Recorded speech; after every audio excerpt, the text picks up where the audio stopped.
You're listening to episode 55, My Boyfriend's Back, directed by Bob Balaban. Is it the best zombie rom-com? I don't know. Let's find out on today's episode, Video Villa Podcast.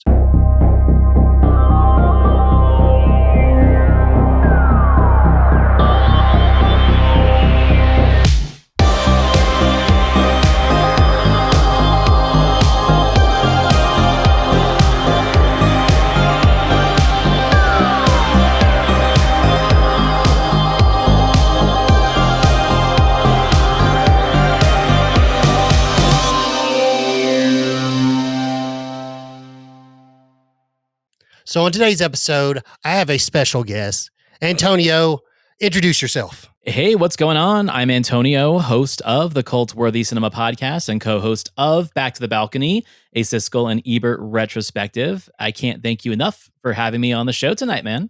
Oh, thank you for coming on. I have been wanting to talk about this movie for a while, so I thought that you would be the best co-host for this episode. No, I appreciate it. And like we were talking offline, that this is a movie that I think skipped a lot of people from our generation.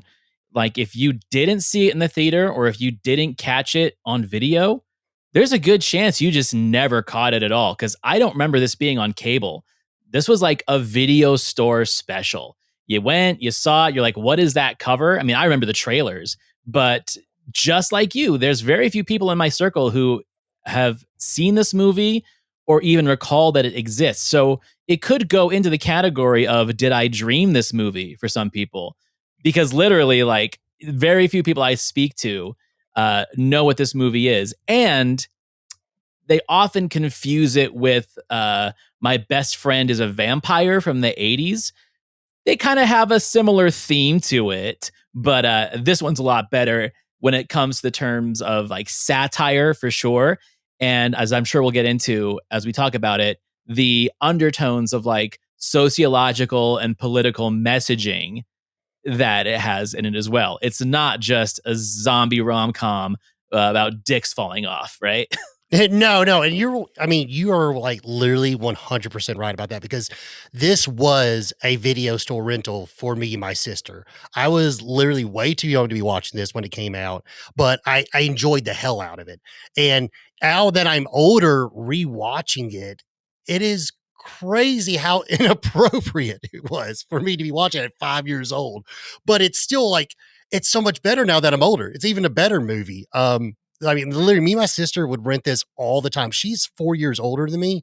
But the thing is me and my sister both went to a daycare, and the daycare's owner had two teenage daughters. So this is right up their alley, and they would watch us. And these were kind of the movies that they were watching because they were 90s kids in high school at that time. So this would be up their alley, which I'm sure my sister was introduced to, which then we went home and rented at our Video Villa store, which is where we get our name from. But you're right. I mean, My Best Friend's Vampire, my stepmom's a werewolf. My stepmom's alien. My mom's a werewolf. Like, and Teen Witch, all those are like in this little niche category that they just don't make movies like this anymore. Yeah, and this came out like about a year or two after Buffy the Vampire Slayer, and it kind of has a similar tone to it. The one thing that I definitely will say about this movie is director Bob Balaban. He did a film before this called Parents with Randy Quaid and Mary Beth Hurt that was kind of like a take on the 50s conservative parent archetype and how everything is like cookie cutter and perfect on the outside, but then there's like darkness and cannibalism on the inside. I'd say it's kind of like how Blue Velvet played on that. The white picket fence is just a facade. There's darkness behind it. And I feel like he was kind of doing the same thing with this film. There's a lot more slapstick, less dark humor and surrealism as in his previous film. But it really works better with the 90s era because it is going after that same kind of vibe and energy that we saw from movies like Buffy the Vampire Slayer. So I feel that this is a good counterpart to that. Sadly, it just didn't get the recognition or marketing that one did. And it also didn't have a lot of stars in it, at least at the time. I'm sure we'll get into that as well. Yeah. I mean, that movie, I was a big fan of Buffy too growing up. I mean, and then also like what 1990, I believe, was Edward Scissorhands. So these weird kind of Mhm. like dark tone comedies for like these teens were definitely kind of popular around that time. Um, that was one of the things is like when I was watching this movie, I was like, I'm getting like traces of Tim Burton. It's not Tim Burton clearly because it's almost has this weird clear like Leave It to Beaver kind of feeling. I felt like when you're watching it, where it's like just everyone's with a walking around with a smile on their face. Um, also the tone of the movie, it's funny because the movie's full. This is a character actor like laundry list of like character actors in this movie. I mean, you've Mhm. got um we got Edward Herman as the dad, which you know in Lost Boys. You got as Missy's dad, you got J.O. Sanders or Saunders. I can't remember how to pronounce it, but like I mean, he's in tons of stuff. Chuck Senior. You got Paul Dooley. I mean, he's in almost. I mean, it's funny because all these actors never are in movies where they support the main role, but they're always in tons of things that you've seen. They're that guy So it's crazy. actors. Yeah, exactly, exactly.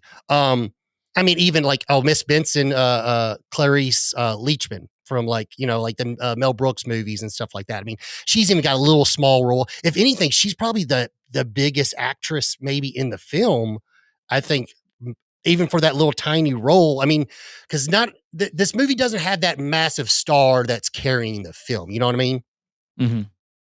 Yeah, I mean, it's a lot of, let's say B movie actors, and I don't take offense to that term because I love B movies. I don't think you would take offense to that term either.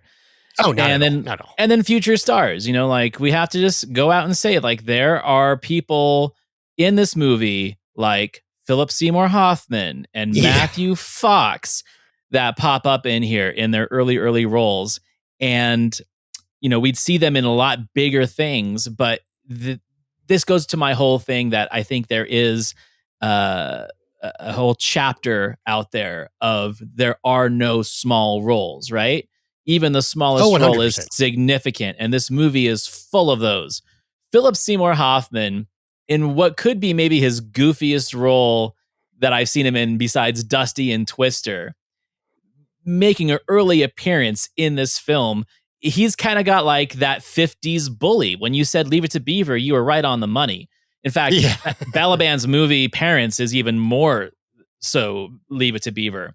If Beaver's parents were cannibalistic murderers, right? But yeah, I mean, he's got the upturned hat. He's almost like a Dennis the Menace caricature, and it's just perfect. Matthew Fox as the boyfriend, yeah, it's funny to see him like play the bad guy because we were so used to seeing him play, the older brother on Party of Five and then eventually the hero in Lost. But he does do a good villainous turn. It reminds me of like when you go back and watch Buffy the Vampire Slayer and you see Ben Affleck for 2 seconds, right? It was just like this spawning pool for talent that we were going to get so many bigger roles of later. Like I said, there's no small roles; they all lead to something. I think one of my favorite roles in the movie, though, is Austin Pendleton, who was like a Peter Bogdanovich favorite. He's in What's Up, Doc. He's in Short Circuit. He's like the main chief of that division that Steve Guttenberg works for. He's Dr. Bronson, who is like that character who we think is helping our hero of the movie out, but has ulterior motives. And I just love him in roles like this when he just kind of pops up. He's super neurotic. My cousin Vinny, same thing. When he comes as a stuttering lawyer, like that guy actors in this movie, it almost is what makes the movie for me. But when I rewatch this, because it's been a few years since I've watched it, going back to like that sociological and political undertone that it has, where it is taking a satirical look at what I call like the NIMBY effect, the not in my backyard, where you've got these residents who are treating this undead kid as if he was an ethnic minority or a class minority, right? Yeah. And it's not subtle. It's pretty much on the nose. In fact, Paul Dooley essentially has a lynch mob that is after this guy. These are things that we probably didn't catch when we were kids. But now that we know more about history and we've seen a lot more movies that cover that topic, we're like, wow, they are literally taking a dark side of American history and they're satirizing it, which is what Bob Balaban does magnificently with a teenage zombie film. That's like operating on a whole different level than some of these movies in the 90s were operating on. Yeah, 100%. I mean, I agree. Like, and the thing is like, it's funny because when I don't know if you've run into this, but like when I pick a movie to review, it's usually out of just like, I really enjoy this movie. And then now I'll know something about it. Sometimes I don't know a lot of the backstory behind it, but then I'll do my digging and like, all right, let me learn something new that I didn't know. And the crazy thing is like, Bob Balaban, he's the guy from Seinfeld. He's the guy who basically Jerry and George pitched the show Seinfeld to. It's crazy because I was like, holy crap, that's the guy who directed this movie. And then when you go to the writers, Dean Laurie, he's hot right now. And like working for DC with the Harley Quinn show. He was, I think he produced like the Kite Man show. He came from working on Arrested Development. And he even did the screenplay for Jason Goes to Hell, Which is, I mean, it's good. yeah. Well, and that's like the other part of the connection that we left out is that this is a Sean S. Cunningham production and Oh, you're yes. wearing a Friday the 13th t-shirt, Yeah. you know? So if anyone doesn't know who Sean S. Cunningham is, he was, I think, a brilliant producer in terms of not just attaching himself to the slasher movie. He produced the House movies, which are, kind of comical horror. And just the way this is, like, he liked a good laugh. He wasn't just all about the Friday the 13th. He was a really, really smart filmmaker and a smart producer, knowing what I think niche audiences wanted. And I think that's something that we kind of have lost in the last 15 years. Instead, they made art house kind of cool, right? Like Eggers and A24 and Ari Aster. Like, I love those guys, but those are the guys who have like created like this new cult following, this new niche following. Where back in the 80s, it was guys like this, guys like Roger Corman, guys like Golan and Globus that were making films for a very particular audience. And that's why they didn't hit really big in the mainstream. They hit a certain nerve of, let's say, cinematic counterculture. And that's kind of what this is. And going back to Bob Balaban, man, too, like he's found a resurgence in popularity because in the 90s and early 2000s, I mean, he was in all the Christopher Guest movies. He was in Waiting for Guffman and Best in Show and Oh, Mighty yeah. Wind.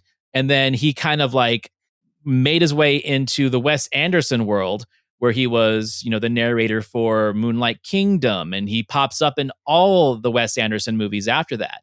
So you can tell that there is an appreciation for who he is as an actor and a director from some of my favorite filmmakers. And, going back and seeing the things that he did in the past, it's really, really fun. Oh yeah, I totally agree with that. I mean, you bring in the Sean Cunningham, I mean, this guy who literally, with his help, we got The Last House on the Left, and we got introduced to Wes Craven, which is fantastic. You know what I mean? It's so fun to see his name. Like, it's even like, where is it? I could have swore it was on the box somewhere in big letters, but I can't remember though. But yeah, like, I mean, it was. I don't know. That's another thing. Is I had no idea. Like, because I'm my little mind when I first saw this, I had no idea Sean Cunningham had anything to do with this movie. I just knew it was funny and I liked it, and it was one of those movies like Encino Man. It was like Wayne's World, Young Frankenstein. Like, these were Buffy the Vampire Slayer. Like, these were movies me and my sister were constantly renting from the video store, because we just liked them. I mean, and also like the box. I mean, the box is great. You got a guy coming out of his grave, and then you got a super hot lady on the front. Why would I not want to watch this?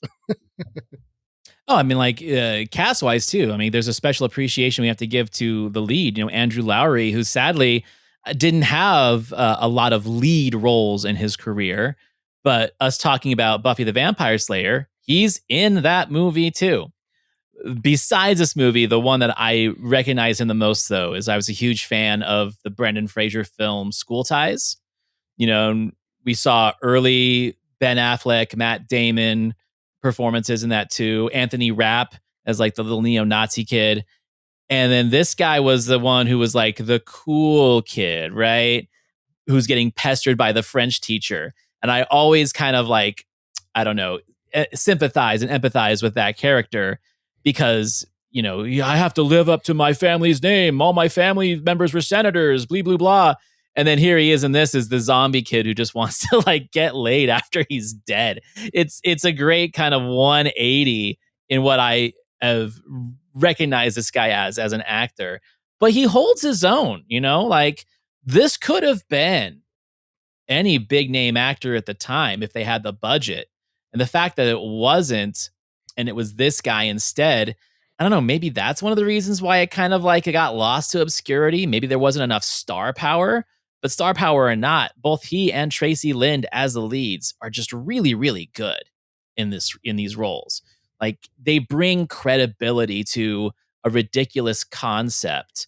And I think the other point I want to make is that this is a film that just gets better with repeat views, right? Like I could see how an initial viewing, especially by a critic or like a grown up, it might rub them the wrong way or they don't understand what it is. But for people like us who grew up with it and watched it over and over and over again, we appreciate the things that I think were easily missed in a first viewing. And we get to like just know them and then talk about them with people like, oh, did you not recognize what they were doing with this performance, what they were doing with this subtext? You know, that it's a zombie comedy on the surface, but there's more to it underneath. That's where I think repeat viewings definitely come in. Oh, 100%. I mean, even like even midway through the film when they're coming back from their like little movie date, it's made clear like what the point of the film is.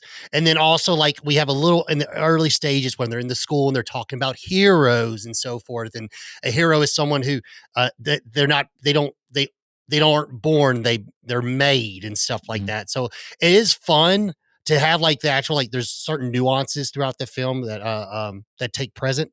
And then also like um the people that are making the movie, it's always good when you watch a movie that the people that are making the movie, they know the movie that they're trying to make. And so I think like as far as like everyone's acting in the film is like literally spot on. They all understood the vision of what they were trying to do. And it's just great that throughout the whole, it's consistency throughout the entire film. Everyone's on the exact same page. They know exactly what they're trying to do because it's funny because this movie's just I can see how the average reviewer would watch this. You're like, oh, this is garbage. What the hell are they doing here and stuff like that. Mhm. But like, if you watch the if you watch the film instead of just like think like if you just watch it instead of like trying to critique it, you're like, I see what you're doing. Like, and you get it. You know what I mean? It's one of those things where it's like, I don't know, just even to the point where me watching it much older and I'm like, I guess analyzing it a little bit more. I was trying to like, okay, is everything before he dies normal and then everything after he dies is so over exaggerated? Like, oh, so it's kind of like a dream or something like that. Like, is it kind of like one of this is just one of his huge fantasies? You know what I mean? Like, I'm trying to look more into it instead of just like, no, it's just all like that. You know what I mean? I mean, I don't know what the answer is, but I was like, nah, it's not worried about it, Logan. It's just all great and funny. I mean, if you're gonna dig that deep into it, like my whole take on that and other movies like this, especially like what I call do-over movies where he gets a do-over, right? Um, I feel like that actually resonates really well with reality in itself, where it's like a status quo can be changed so quickly by the most insignificant thing, right? Like their status quo of what the world is up until the point where he gets shot and then comes back, well, it's just changing everyone's perception and we're along for the ride. That's the way I look at it. It's like, okay, what if we found out tomorrow that like zombies do exist? Would we continue living the way we do, especially if he's like, I don't know, like a reverent zombie? He's trying to avoid being a stereotypical flesh eating zombie, much like My Best Friend is a Vampire, where he's drinking pig's blood so he doesn't go out and kill people. Like that is a trope that we saw a lot more of later on. Like, I mean, True Blood is essentially that, right? It's how do vampires fit into society? This is very similar. And the answer is family members and the people that love him and care about him were like, yeah, we can handle a zombie being in society. But then you got like the people that are like, no, not in my backyard. That's when we get like these lynch mobs together. Uh, I love the parents. I love Edward Herman and Mary Beth Hurt. How they have like a mama bear and papa bear mentality to this, where like when he walks in dead, they're like, "Oh, hey, son," and it's like not even like the stereotypical screaming moment. It's more of like a son. Aren't you supposed to be dead? And then it just like Yeah. carries out the rest of that way. But even then, it's like the only person he really takes out is Philip Seymour Hoffman. Yet Mary Beth Hurt as his mom. She's got like shotgun in hand, ready to blast anybody away who tries to hurt him. You know, like she could have actually been like the real massacre of this movie. And I dig that. I dig the way that those kind of roles play an importance of. Just like Tracy Lynn's dad is like the sheriff of the town. He is looking at it very rationally, but he's also like, honey, I don't want you involved with this undead kid, right? Like, Yeah. he's very matter of fact about it. That's where the satire comes in. And that's where I think that this movie should have way more credit than it gets of how smart it actually is. Oh, 100%. I mean, and to be honest with you saying that, like, this is the 90s, okay? Right. We're in the 2020s right now, all right? I mean, times have changed since but in the 90s, I mean, we're talking about like, what was it? I can't remember Carlton. I remember it was a big deal. Like, I was watching a documentary on Hulu about the 90s or whatever, and it was um, Carlton from Fresh Prince of Bel-Air and the girl from 90210 Mhm. were supposed to kiss. And they're like, oh no, we can't have interracial kissing on live television. Oh, the people lose their damn minds. And Mhm. it's like this, that's kind of, I mean, you can you can insert A and B into this scenario, and you've literally, that's what you have. And if people are just going shit crazy when it's like, is it really something to go crazy about? It is kind of fun how they could tell a story like you were saying earlier, but they use the comedy factor of a zombie to insert X, Y, and Z. It is very clever, and it's not just a silly, dumb comedy. Right. I'm not saying that they wrote it to be intentionally provocative and getting people to like think in a different mindset of, oh, we're a progressive country now. What if your daughter married a zombie? Yeah. But that you bring up a good point, because that's something I talk about all the time on my show, is how when you are saturated in a sociological mindset and environment, it's very easy for you to not recognize significant changes in culture around you. They seem significant at the time, but you're progressively adapting and developing into the new environment. Society's adapting to you, you're adapting to it. So it's really easy for you to not recognize significant changes. And I think that's why A, history is so important, but B, movies as history is so important. Because if you go back and you watch some movies before, let's say, mental health advocacy was as big as it is now, you can recognize that, wow, we did not take care of our mentally unstable people in the 80s and 90s. In fact, we like parodied them in our TV shows and in our movies. Drop Dead Fred, I think, is a perfect example of that, because Elizabeth is a nutbag. She's crazy. Phoebe Cates' character is mentally ill. It's portrayed as comedy because we've got Drop Dead Fred, the imaginary friend, in there. But what does it represent? It represents like childhood trauma that has lived with her forever. But when you're a kid, you don't recognize that. It's played for laughs. And then you watch it 20, 30 years later, you're like, I don't like the way they handled that, but at the same time, I recognize the changes in society now of how we actually look and care about mental health. Where in the 90s we were parodying it. Same with body shaming. Same with, I mean, I don't think we are making as much fun of races in the 90s as we were like in the 70s and 80s, but sometimes it does take 20 or 30 years for entertainment to catch up to whatever social change happens.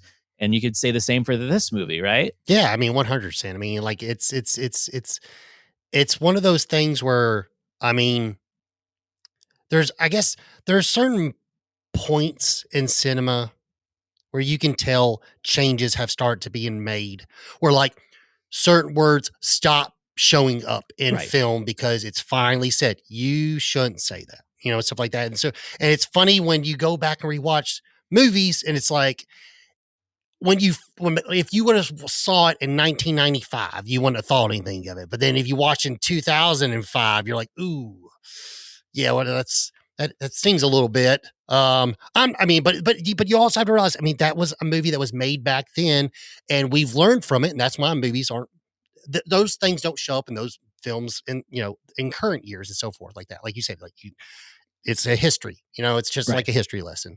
Um, but yeah, this movie, like I was really shocked how much I enjoyed it rewatching it. It's Like I said fun. earlier, I even loved it even more. And I was just so happy, like I'm so happy, like I remember this movie because I remember when I found the Blu-ray, there used to be a video store pop up and a thrift store. No, what's what do they call it? Flea market in my town up here in Maryland. And the guy, he was very big into like he was about the same age, a little bit older than me. So he's very big into finding like movies that not everyone was like carrying at the time. And like, and it would, but also they were like, oh, I remember that movie. I remember that movie. Like Page Master on Blu-ray. You couldn't find that anywhere. And he had a Yeah. copy of it. He had a copy of My Boyfriend's Back on Blu-ray. And I'm like, and you don't remember things until you see it, like, oh shit, I haven't seen that movie forever. Let me pick that up. You know what I mean? Right. This, and it's like it's fun because like you're listening. My best friend's a vampire. After watching this, I'm like, okay, well now I gotta buy. I don't have a DVD copy of My Best Friend's a Vampire. Now I gotta find a copy of it. You know what I mean? Mhm. I want to rewatch that again. Also, seeing movies like this, I get really excited to share it with my wife because there is an age difference, and she has no idea about these movies. I'm like, oh, you got to watch My Stepmom's Alien. It's great. It's awesome. It's got Dan Aykroyd in it. There's a little alien. There's a lipstick. It's great. Little Seth Green and little Allison Hannigan.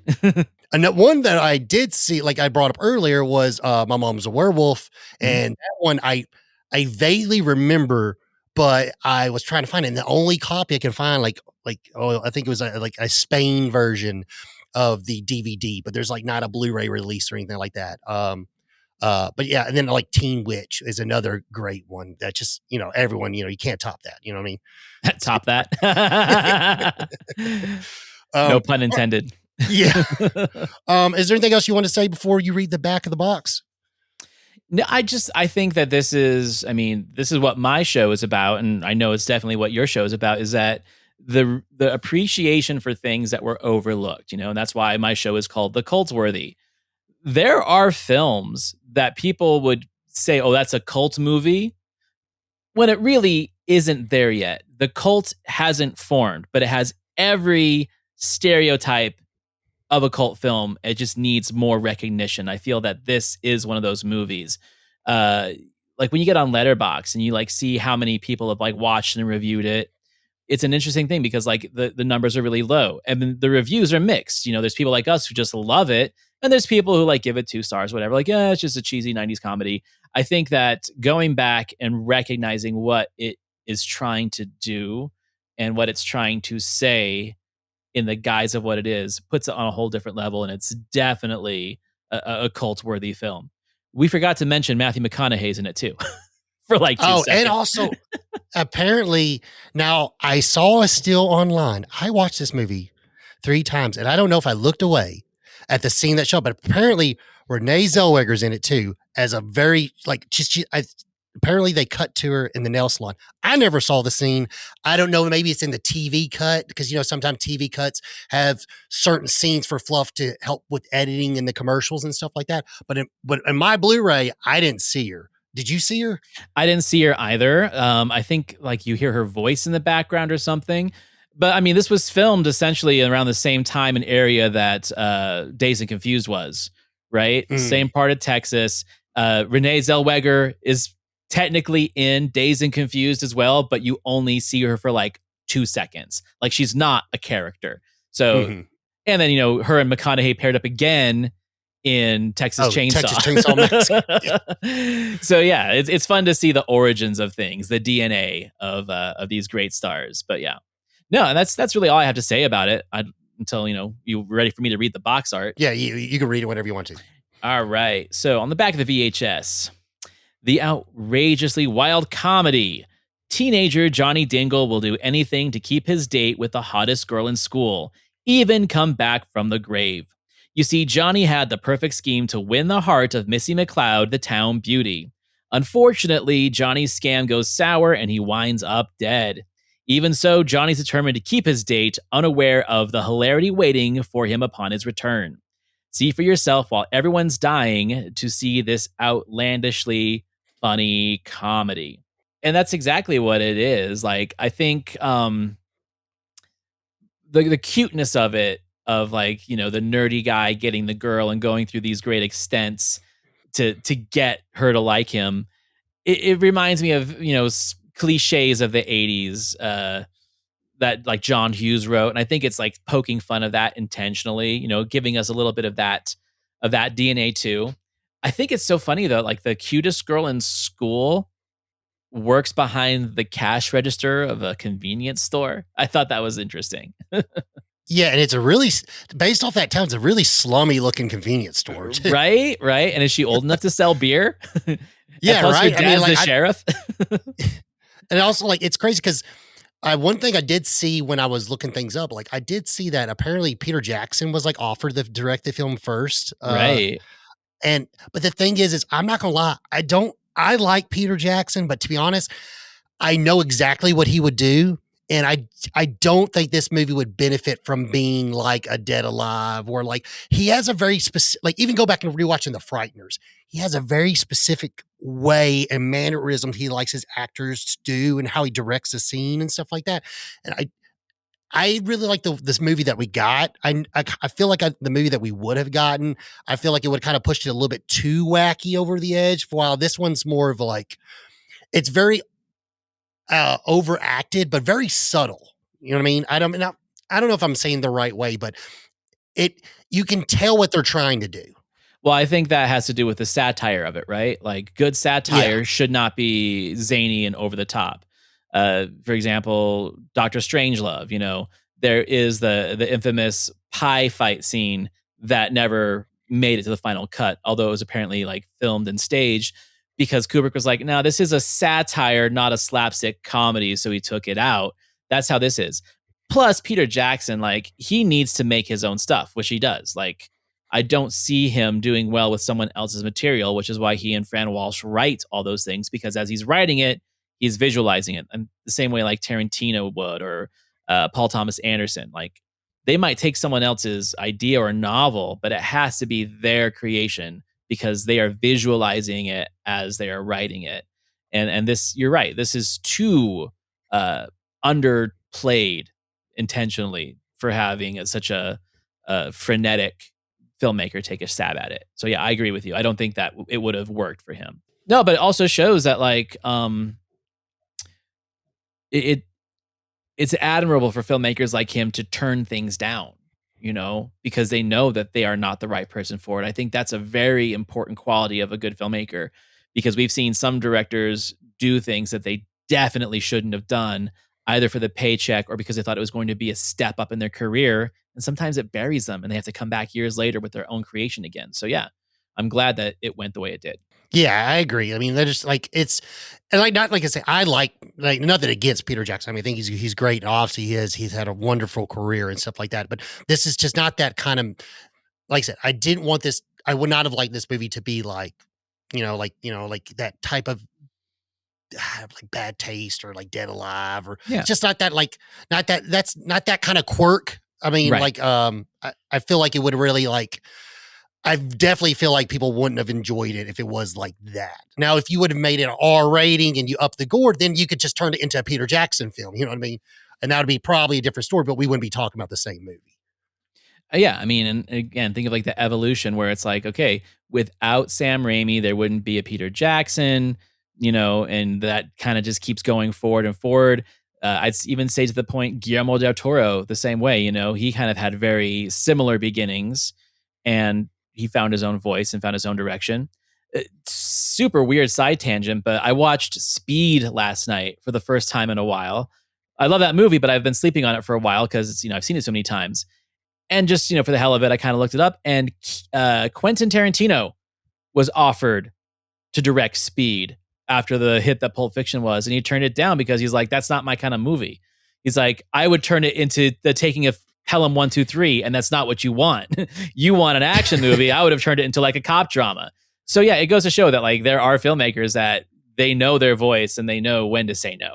Yeah, in this movie, you can tell, like, I'm not gonna lie, like, and I don't have any like evidence behind this, but I feel you don't get a Lisa Frankenstein without My Boyfriend's Back. You know what I mean? Like, you can definitely, Diablo Cody's within the same age of us and stuff like that. You know, she was definitely heavily inspired probably by this movie, but let's flip it reverse and have it, like, yeah, obviously it's a retelling of a Frankenstein, but like, you can definitely tell there's a lot of like, these movies are very similar. And I said in the beginning of those, the show is like, is it the best zombie rom-com? Because we also have Warm Bodies, which is another great zombie rom-com from, I can't even remember, like 2012, 2010. Yeah. I can't remember when it came out. And then Santa Clarita Diet, Drew Barrymore had 3 seasons, and it's essentially the same thing. Yeah.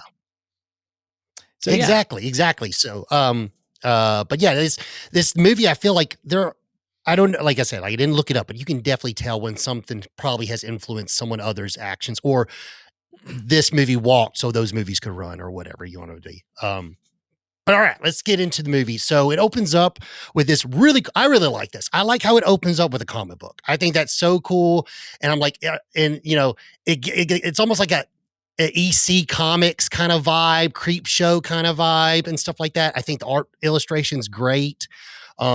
And we get this cute little story of Johnny and Missy when they're young, and he's at her birthday party, and he's got this locket because he's madly in love with her. And it's stated back ever since he was in the first grade, he's been madly in love with her, but he just hasn't had the courage and confidence to like come up and tell her and stuff like that.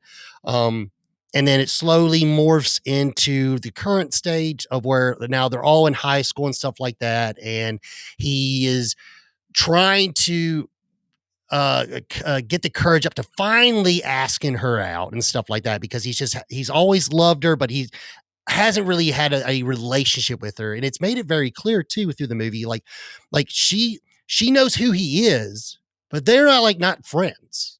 It reminds me of the Melissa Lefevre and Angus dynamic in the film Angus from 1996, where he's been in love with her since he was a kid, and even like beat up her future boyfriend, played by James Vanderbeek, several times, yet she just is like oblivious to his existence. I felt they were very similar themes, and it's kind of like that story of, the boy who wants what he can't have. I'm a sucker for that trope.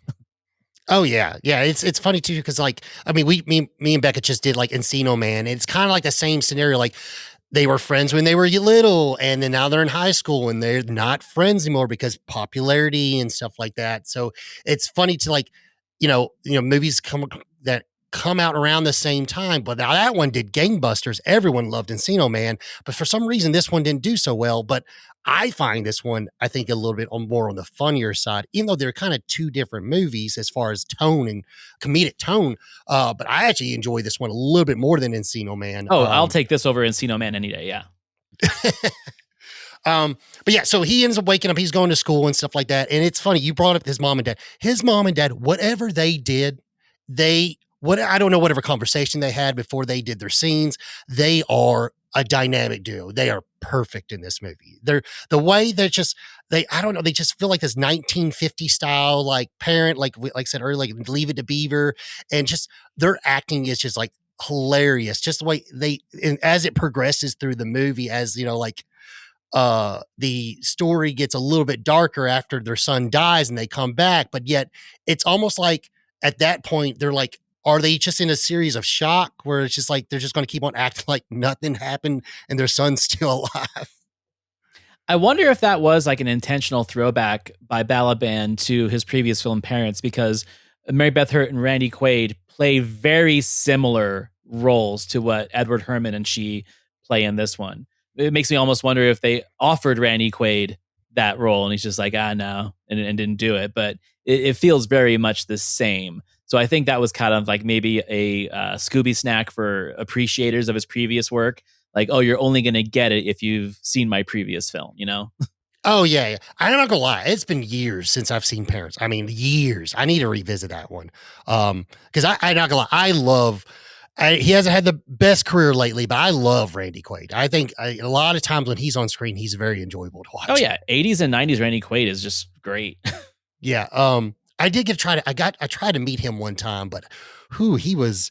I mean, I know his career is not doing well, but he wanted a lot of money to get a picture and autograph with him, so I had a pass. But like, because I got to meet Alex Winters, and then he was right there, like 2 tables down, and because I got a 8x10 freak autograph by Alex Nice. Winters, and he's like, Randy's here. I was like, because I didn't know he was going to show up to the show I was going to. I thought it was another show. I was like, oh crap, I'll get him signed the same 8x10. That'll be great. It'll be perfect. And then when I walked up to him, he was like, yeah, it's going to be for a photo and autograph, it's going to be $200. I'm like, I'm going to pass. No offense. Thank you. Yeah. And there was nobody in his line. So I was like, probably there's nobody in your line. But yeah, so Johnny's got to school and he's going to mutter up the courage to ask out Missy. And unfortunately, because he's got word that uh, her and Buck broke up. And he's going to ask her out when he's got this little window of opportunity.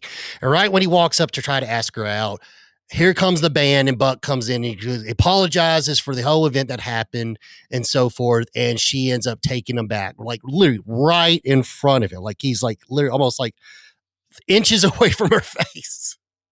And it sucks because I don't like, it's funny because I unfortunately, I've never had a scenario like that because I never had a problem with like talking to ladies and stuff like that. Now I wouldn't ever ask them out, but I could be like friend zone all day and have a relationship with them. But then when it comes to like, hey, you want to go on a date with you? I'll be like, hey, you want to hang out and play some Nintendo 64 and your friends can come too. But yeah, unfortunately, so that happens. She gets back with Buck. So he's like, you know what? I'm going to do like that kid said in class. I'm going to be a hero. I got this scenario. What I'm going to do is we're going to stage a robbery with him and his best friend, Eddie. And he's like, okay, I'm going to go into where she works. You're going to come in and you're going to try to rob the store. I'm going to be the hero and I'm going to deter you from robbing the store and wham, bam. And I'm going to ask her to prom with you. And she'll have to go with me because I just saved her life. Mm-hmm. Yeah. So we get to this great scene and Eddie does a great job too. I think the actor who plays Eddie, like I said, everyone in this movie knew exactly what they were doing, and I don't think there's a weak link in any of these people in the movie. No. Every side character's great. And him, Johnny and Eddie's relationship, I think is just, it's perfect. You know what I mean? It's to the point where like when things progress in the movie, it's almost like a real good friend can make you mad, but then like 3 hours later, you're going to apologize and you're gonna be friends again. You know what I mean? You can set aside your differences and be like, no, you're my buddy. So let's stop being mad and let's get back to being buddies, you know? Right. And there's a like great dynamic between the two of them that I think works well in a lot of movies. You know, it's like, it is almost like the same relationship in Angus between, the two main characters who are just kind of like social outcasts. Each of them, they have like a symbiotic relationship with each other where they only can rely on each other. But I also think that there is a little bit there, like there are in those movies, where it's like at some point, decisions have to be made of like, okay, well, I'm going to help you get what you want, even though I know that you getting what you want is going to affect our friendship because now you're going to be occupied with whatever it is you're getting. Like that kind of self-sacrifice of the other friend is a trope that I really, really appreciate when done right, and they do it really well in this movie. Yeah, no, you're right. I mean, that ending. I mean, you're bringing up Angus, but that end with the Green Day tickets part. Oh my god! Like that was when I saw that when I was little. That even made me sad because I was like, oh no, that's your like that movie's already kind of rough to watch. And not saying rough. When I mean say rough, it is a sad movie. There's sad points in the movie. It's emotional. Yeah. Yeah. There you go. Yeah, it's a very emotional movie. Even when I was young, those things were still hitting for me as being, a younger child, just like, cause you can still, at any age, you still get the concept of, usually around that age of empathy and stuff like that, and like understanding when someone's going through it hard and stuff like that, and being there for them or not being there for them and stuff, and how much that can affect them emotionally at that time. But yeah, like you're 100% right.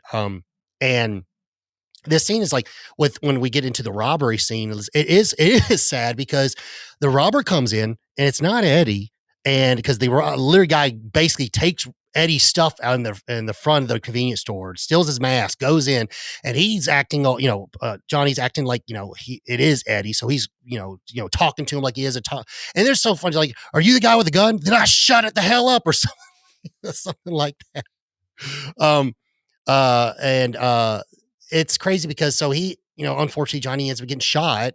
And while he's literally sliding down, laying there with like his last breath, he asks Missy to go to the prom with him. Like that his last words were, "You go to prom with me." I mean, it's no, how sad is that? Because the girl like almost literally a couple hours ago completely forgot. I mean, she knew who he was, but she didn't know who he was. Mhm. You know? I think that one of the things that this movie does, which I can appreciate sometimes, but also sometimes I get a little tired of, is it does do like those cutaway fantasy breaks. Things like we would see like in Scrubs or that show Dream On, where we see something happen and it's really fantastical, and then it's a dream, or it's a daydream, and we're back to reality. I think that is one of the things that can be confusing for some people because the movie's already fantastical. And so when you do add weird little fantasy cutaways into an already fantastical movie, it can seem a little heavy handed, maybe a little too much. I kind of got a little bit of that feeling, but my love for the movie overcompensated it. But I think that is one of the things that could confuse audiences for the first time, is the fact that, like, if a movie's already as fantastic as it is, and then we have these dream sequences where like she loves him and she's playing with his hair in class, and she's overly sexual to him, and then he wakes up, um, it kind of is like you have an unreliable protagonist. You're following a person who's already has a hard time keeping reality and fantasy mixed together. So I think the satire fixes it, but that would be one little complaint I have about the movie that I'm sure like some people have a hard time with, even though I can forgive it. No, yeah, I understand. Yeah, because I forgot to bring it up earlier, but yeah, they have his famous daydream scene while he's in class, and basically he's in the middle of the basketball court, and he's fantasizing about his first time with her and so forth, and like basically we get the funny scene of like the ref coming in because it's in the middle of the basketball court, and everyone around the school is watching, saying how he's not using a league size equipment or legal size of equipment or whatever. Right. Um, and it's funny because like I do like things like that, like because that happens all throughout the movie to the point where like I said at the end earlier, is like, okay, so I get these dream sequence. Was all of this a dream sequence? Like, Mhm. like if you really wanted to dig into it and stuff like that. I mean, you could ask that because it makes sense because we did play with a lot of dream sequences throughout the movie. Um, so I can understand how, like, sometimes I get that. Like, sometimes, like, I think that's sometimes when Becca's gripes is like when you're not when you kind of don't make things as clear as day as they should be, especially when you're already working with something that is just so not abnormal. Is like, okay, well, pick a lane. You want to Right. do this or do this. It muddies them up when you kind of combine them together. Yeah. Better Off Dead is another example of that too. Except Better Off Dead, that's pretty much the whole movie, so it works with that one. I'm not saying that it's a hindrance to this movie. I can just see how it is distracting. But yeah, there are movies that do it way too much. At least the cutaways are funny, right? Like they're not Yes, they're yes. not there just as a distraction or as an interference to the story we're trying to tell. They do add to the story and they're funny. That's the benefit. Yeah, I agree. I mean, they are pretty clever. It's like, I mean, if you wanted to think like Family Guy, you know what I mean? Like, Mhm. majority Family Guy is the cutaways, but they are funny. So that's typically why Family Guy grew to popularity so much because of the cutaways, and because that is their formula, and they just kept on cranking it out that way. Um, so yeah, I agree. As long as it's funny and it's having people like I said, if it wasn't funny and it was just kind of like, okay, like why is this in the movie? But Right. for the comic value, I understand how it can still stay around for that purpose. Um, but yeah, so back to the movie. So basically, Johnny dies, and we get the funeral scene with everyone showing up to his funeral, and they're burying him and so forth. We even get the funny scene where his mom shows up and gives him a crustless bologna and mustard sandwich to take to the grave with him. Um, and so they bury him up and everything like that, and it goes nightfall, and Johnny rises from the grave, and he crawls out of the grave, and he's met with Murray, our I will call him our skull cowboy character, if you will, if you're any Crow fans out there. But a guy who kind of like lets him know, oh yeah, you're dead, you come back to life. That's cool and all, but just let you know you're dead. And technically, if you want to stay dead but stay alive, you shouldn't be leaving the cemetery. There's kind of some rules, and there's even more rules that we find out even later. But it's funny to have like that kind of like scenario where it's kind of like, like it kind of sets you up to like, oh, like how he's just completely okay with him being dead and stuff like that. Kind of lets you like, oh, like let you know how the rest of the movie is going to take him coming back to life. Yeah, and for me, it was like, oh, it's almost like the comical version of Della Morte Della More, Cemetery Man. Essentially, it's like I'm here to make sure that the dead stay in the cemetery, and it makes me wonder, like, was that a position that like really existed maybe in the old times, where like there was a guy who was literally like kept on retainer just to make sure that the undead don't leave the cemetery? Because I've seen too many movies and read too many stories where there's a character like that. It's interesting, maybe something to look into. I think I do know there is some history, and I can't remember if it's in a movie. I don't know if it was The Nun. Um, but I do remember, yes, there used to be a groundskeeper that would stay overnight when they used to install the old bell system when they would bury people Yeah, to if listen for the bells to see if someone was still alive when they were buried. hilarious. But yeah, so he comes back. He comes back to his house and visits his mom and dad and stuff like that. And they're just sitting there grieving while others sitting on the couch. And it's so funny. Like as soon as he walks in, like they're just like they're shocked that he's there. But it's like, all right, well, you know, it's it starts off funny. Their mannerisms, but it even gets funnier after he goes to bed, and wakes up the next morning, and they're and they're sitting there like, uh, he says something. He's like, she's like, oh, you don't look so well. He's like, well, mom, I am dead. He's I like, am I'm dead. not too sure. Let me call Dr. Benson, Bronson. Let me call Dr. Bronson. But yeah, he's like, I'm not talking to Dr. Bronson. What's called? I'm not that desperate, Dad. And she goes, well, let me get him on the phone. Dr. Bronson, see, my son Johnny died the other day, and he doesn't look so good. Do you mind talking to him? No, it's great. And that's like where the satire of the movie comes in. It almost like the film does operate on two different tones of comedy. Let's say when the adults are in the room, that's where like the thick satire really comes into play. But then when they're back in school with the kids, that's where it's allowed to be a little bit goofy. I mean, the fact that Philip Seymour Hoffman and his name is Chuck Bronsky. It almost feels like there's like a Charles Bronson kind of illusion there, but I don't know how that fits in. I just think it's an interesting name. And like I said, he is essentially like that kind of bully character from 50s sitcoms. He even has a lisp. I don't know if that was Yo, I don't know if that was a choice by Philip Seymour Hoffman on the day or if that was a direction. Because it's weird that he hangs out with Buck, who's like the town hottie. It's almost like a Gaston LeFou relationship, essentially, where Buck is like Gaston of high school and he's got like this weird oh little, yeah. maybe slightly effeminate kid hanging out with him. I don't know. But it works. It definitely works.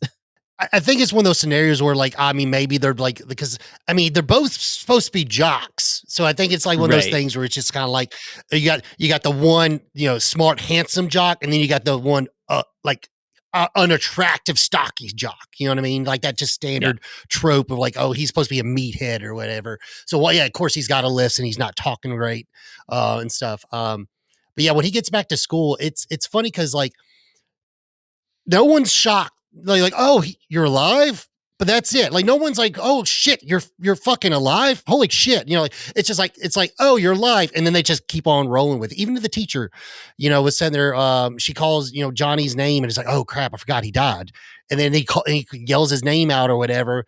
And she's like, "Oh, you still get a demerit. Yeah, I don't care if you come back from the dead. You still need to be in my class on time." Dude, it makes me wonder, like, if there is some, who I don't know, if there is some like psychic shit going on with this movie, because one of the things that's been like the biggest joke of the last few years is that all of a sudden we just don't care that aliens potentially exist. We're seeing UFOs. The army is like, yeah, UFOs exist. We don't know what these are, blah, blah, blah. I mean, it could all be a smoke show. But at the same time, it's like if aliens landed right now and like walked out and talked to us, I feel like the pulse of the country is like, yeah, we kind of figured that. So I wonder if they're trying to say the same thing with like, dude, the 80s had so much shit going on with, we were still kind of in a weird place with Russia. The 90s was like this weird, like, we thought we were in the future when we really weren't. Like something about the 90s, we all thought that, like, oh, we're living in the future. We weren't. It was fake future. Maybe they are trying to say, like, oh, yeah, if a guy just came back from the dead and walked the rules of high school, that kids would just be like, oh, cool. Welcome back, bro, and just kind of roll with it. It seems ridiculous back then, but now I think we see so much crazy stuff where, like, tracks for me, man. Like, if aliens showed up in my work tomorrow, I'd be like, can I help you? You're like, I got too much shit going on. I'm handling with depression right now, and Right? freaking my electricity bill just went up. I don't even care that you're dead. Get in line. Get in line with the rest of us. You're not getting any special treatment just because you're from another dimension. Oh shit. Yeah. So we get back to Johnny. He's, he's met up with Eddie. They're at lunch and so forth, and they're going back and forth. About kind of like what happened between him and Missy before he died and so forth. And we get Johnny basically trying to eat his lunch. It's clear that he's got, just kind of like, your standard trope, like when you become one of these beings, a vampire or like zombie, like the only thing that like quenches your hunger is either the blood or the flesh or the brains, whatever it might be. So he eats his chicken nugget, can't eat it. It makes him sick to his stomach.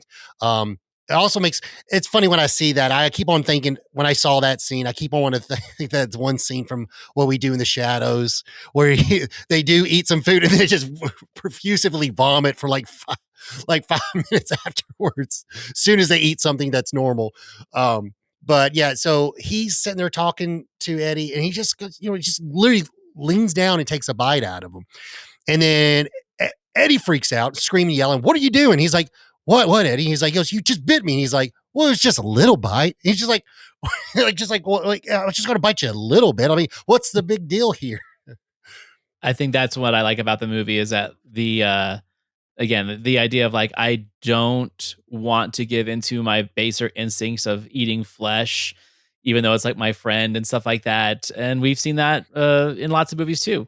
Maybe I think the most recognizable for generations after us would be the whole Marty and Alex relationship in the Madagascar movie, where Oh yeah, he's not being fed steak every day, and so now everything looks like a steak. This could be the precursor to that. I will say one time. So after seeing the Madagascar, when me and Becca we went to the Central Park Zoo, when I went there, I was like, "Oh, cool! There's gonna be giraffes. There's gonna be hippopotamus. There's gonna be a lion. Probably they didn't have any of those." And I was like, Right. "What the hell happened with Madagascar then? Where do they get the concept of this? That none of these animals are in this zoo?" Or like I know that's a little crocodiles, complaint. like in an Yeah. eraser. I don't know. That was a little complaint, but I was really looking forward to like seeing those. I don't. I don't even remember. Oh no, I think there was penguins. I can't remember. I'm like, was there even freaking penguins? I think there was penguin, or maybe the penguin exhibit part was like shut down or something. I don't know. I remember seeing a seal. I'll tell you that. That's what I saw. But yeah, so yeah, after lunch, what's called Johnny's got one thing on his mind. He's like, all right. Well, before I died, Missy said she was going to go to prom with me, so I'm going to go talk to Missy. He hunts down Missy, and she's kind of like doesn't want to be seen with him because everyone's seeing like, oh, the fucking dead kid's over here. Oh my god, like you smell gross and stuff like that. And he's like, well, hey, so what time should I pick you up for prom? And he's like, oh, about that. He's like, what do you mean about that? You said you were going to go with me. He's like, well, yeah, that was because you were dying. You know what I mean? Like, I mean, but you're not, you didn't die. You know what I mean? So, and I'm going out with Buck. And he's like, but you said you would go with me. And she's like, yeah, I mean, I did, but he's like, okay, how about this? Here, let's go on. Let's do a date. Go on a date with me, please, please. I came back to the from dead here. Like, I mean, like, throw me a bone. All right. It says, all right, that's fine. But then I think what it is it she agrees more once Buck shows up and tells her she can't be seen with him. And she's like, now she's like got this like, oh, you're telling me it's something I can't do? Well, now I definitely want to do it. You know what I mean? Yeah, It's it's the funny how forbidden like fruit syndrome. exactly. And even to the point where like almost like you see a switch, like as she walks away, she gives him that little wink, pick me up at 8 or whatever, and so forth. So it's really cool because like now we get the scene where they go on the movie date.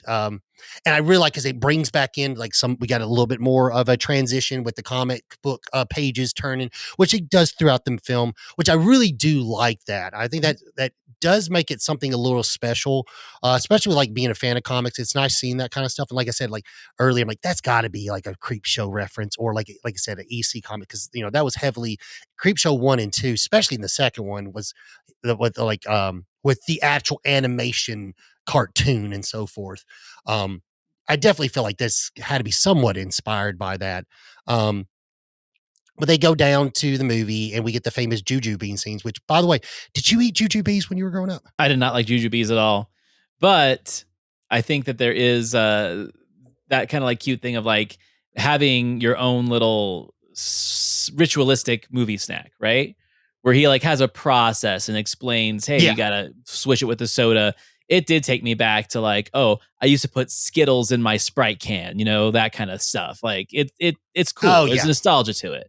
Yeah, I hated jujubes. I'm not gonna lie. Like literally, like as soon as she starts eating them, she goes, "It's stuck in my teeth." I'm like, exactly. Exactly. It's like, how do you eat them? They just get. That's like I will say some people might feel the same way you think like about dots, but like I always say, like a good fresh box of dots, they don't get stuck in your teeth. But if it's old Right. box of dots, it will get stuck in your teeth. But if it's not like if it's like, it's the Christmas box that and Right. like especially if they change box and they do a new special promotion, like they have Valentine's Day and they didn't do it last year and it's actually a box from that current year. There's nothing better than like a nice fresh box of dots and like a Sprite. Like they really do marry each other very well because that's what I used to do when I worked at the movie theater. When I would take my little break, I would get a box of dots from the dollar store across the street in the mall, and I would walk back over, and I have like my cranberry Sierra Mist, and I would sit watch like The Departed and eat a box of dots or something like that.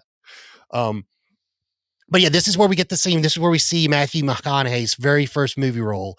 And it's funny because like you were saying, like it is fun to see that when you're watching a movie and like, oh, this is like I believe what was it?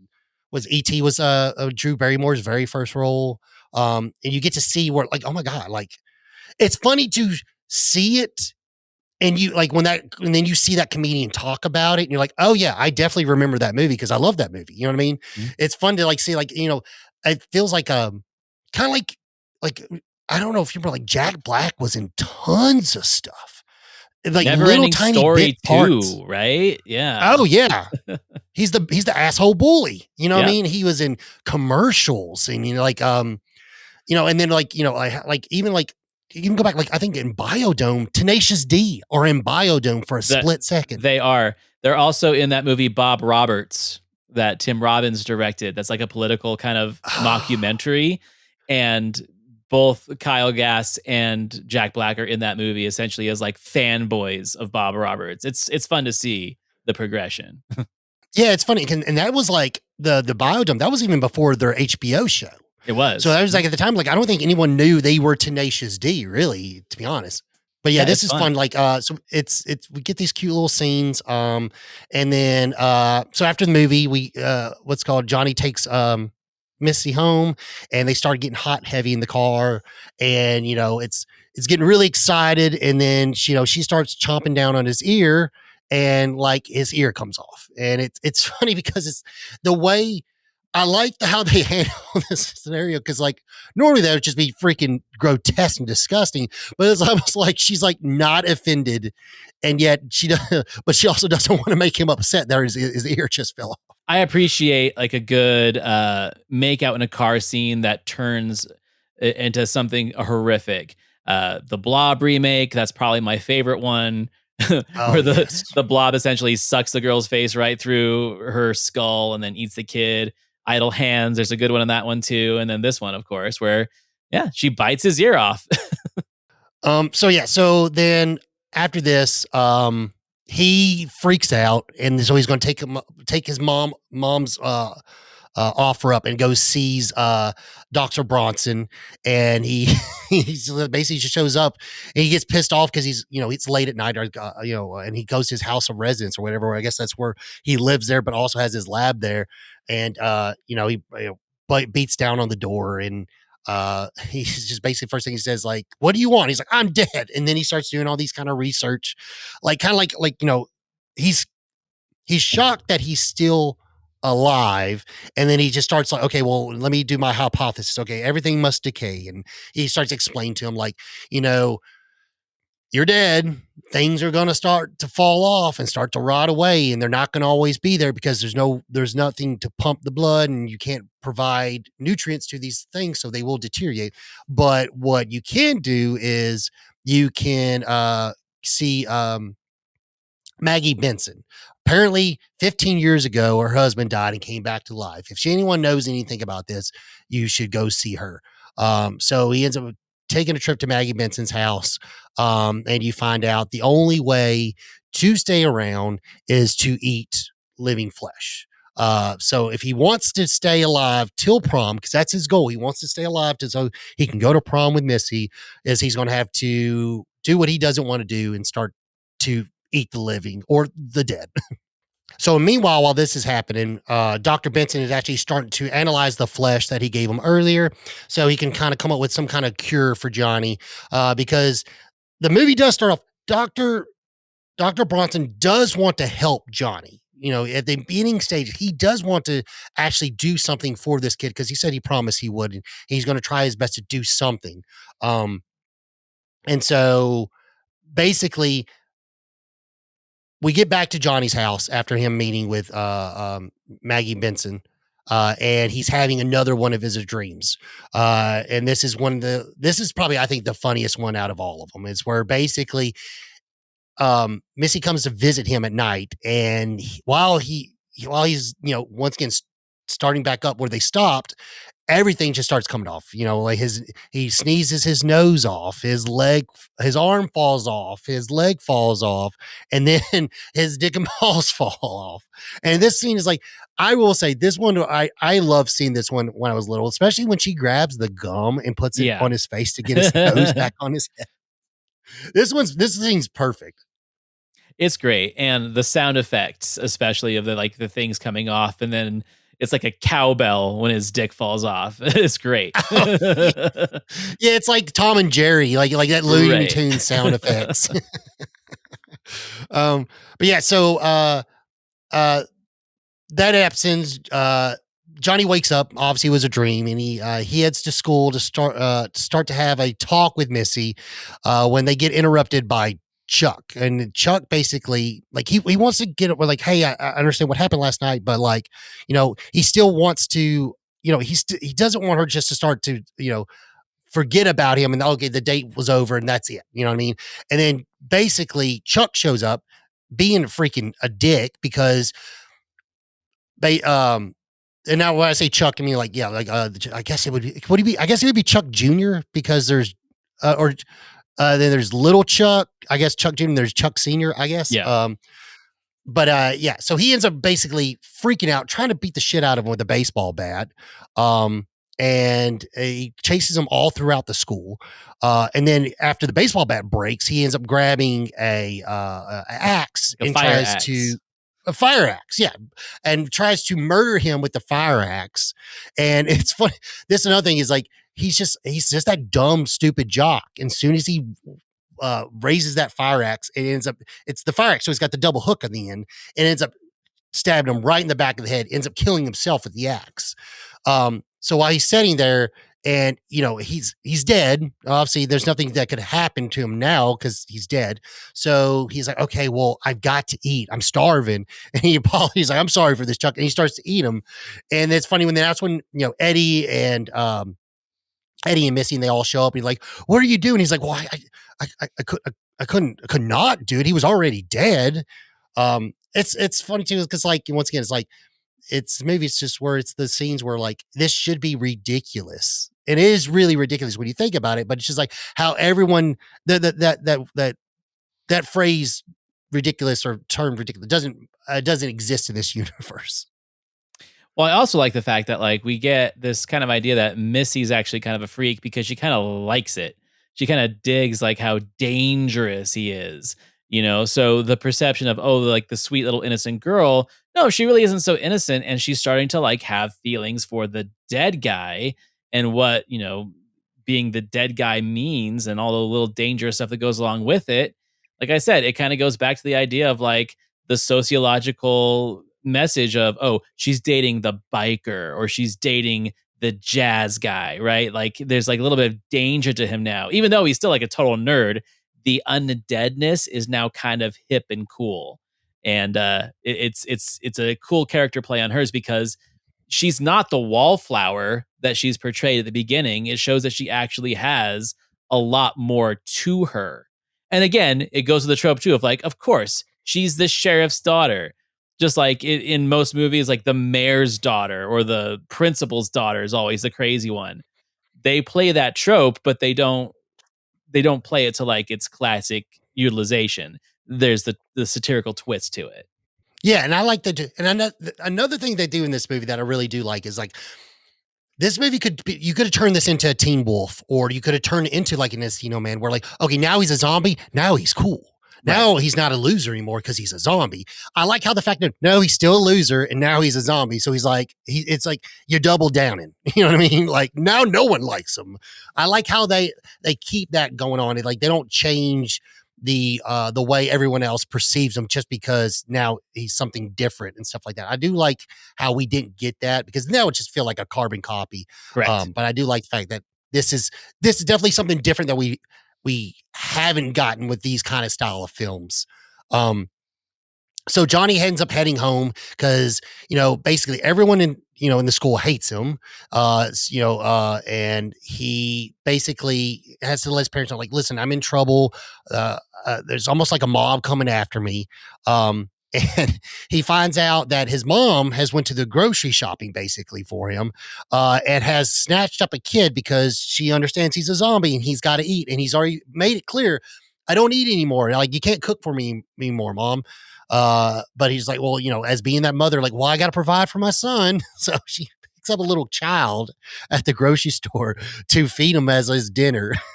That is the darkness that I loved about this movie that Bob Balaban brings, because that's definitely pushing an envelope of taste and no one really cares that they're doing it. It's like, was that a dream sequence? No, she really did that. She's that kind of mom. And I think that is just another kind of reference to that previous film Parents, where it's just like, there are no protected classes when it comes to this. It's like, if it's a kid from the grocery store or old lady or whatever, like, I need to feed my son. It's great. I love that. And it's funny because, like, even like Eddie shows up, he's like, "Oh man, he's cute." Yeah, right. he's it's so obnoxious. He's just sitting there. He's like, "Hi," and he's just sitting there eating the lollipop or whatever. But yeah, so word gets out that Chuck Senior, that Chuck Junior has passed away, and it's funny where like they even get this little like scene where they're at the morgue with Dr. Bronson, and he's talking to Chuck Senior. He's like, "I got to talk to you about your son. He's very pale in complexion. His temperature is very, very low.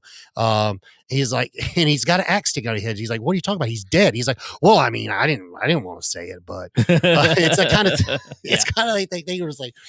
I don't know. It's funny. It's kind of like earlier where like she's trying to call him. It's like, "I need you to talk to my son. He's dead. I don't know what's going on here." But yeah. So he gets pissed off and he heads to Johnny's house, and him and his friends have created like a little mob with their guns. They show up right at the doorstep, and it's funny because like clearly, he's like, we want to have a talk with your son while they're holding their guns. And the mom and dad just, well, let them on in. And so, basically they come in, they're going to kill Johnny because, a son for a son or whatever. It's funny where he's like, he goes, your son just killed my son. He goes, oh, that's really hard. We just lost our son 2 days ago. But yeah, so they pull out their guns on him and stuff like that. And they start shooting at him, and he, he yells at him. He asks him to quit it because it doesn't hurt him. He's a zombie. They're just putting bullet holes in him. And this is where you bring up the mom. The mom comes out with her freaking pump action shotgun, and she points the gun at him. No, she pumps the gun. He's like, "You wouldn't use that on me." She's like, "I might." She's like, "I'll clip your manhood." Essentially, is what she says. So they end up leaving. And it's funny because it's now like it's like almost like now we're like in Frankenstein territory. Now the town is starting to work against our protagonist. Johnny heads up to find Missy because he's finally going to do. He's like, listen, I haven't told her yet that I haven't told her my feelings toward her. I've just asked her out on dates, but I haven't told her how I actually feel about her. I'm going to get the gift from her first grade birthday party. I'm going to bring it with me. I'm going to find her and I'm going to propose my love to her, basically. So he finally gives her the present, basically tells, I came back alive for you to go to prom with you because I'm madly in love with you. And I have been madly in love with you ever since the first grade, which I will say, jokes aside, this is a pretty sweet scene. I do really like this scene. Yeah, it's well acted too. And that's, to me, always an impressive feat where if you're an actor and you know that you're in a ridiculous movie, but you can still bring some levity to a scene and make it real, that's even more impressive, in my opinion, than if it was an actual romantic comedy. Like you're in zombie makeup and you're making us have an emotional response to what you're doing. Yeah, very good. Oh, yeah, 100%. And I think, once again, I do think, like I brought it earlier, and I really did like Lisa Frankenstein. I don't know what your feelings were on it, but I did really like Lisa Frankenstein with some of the scenes where I like how some of the scenes were okay. It's not just slop. There is some actual thought process went in behind some of these scenes of like I'm not saying like maybe like sad and like, but like really it made me like, okay, I do like the actual true love coming through that's not comical. I do like that. But yeah, he breaks down to her and says that to her, and that's where she does, a 180, and she's like, okay, I didn't understand that, and now that I do know that just changes the game completely. Now Chuck shows back up with his gang, and they're just basically they call her was it zombie slut or like zombie whore and stuff like that. Zombie whore. And they also use the term zombie lover as well. So obviously we know what they're referring to satirically. Yeah. I like what they're she's like zombie slut. She's like, I am not a slut. Yes.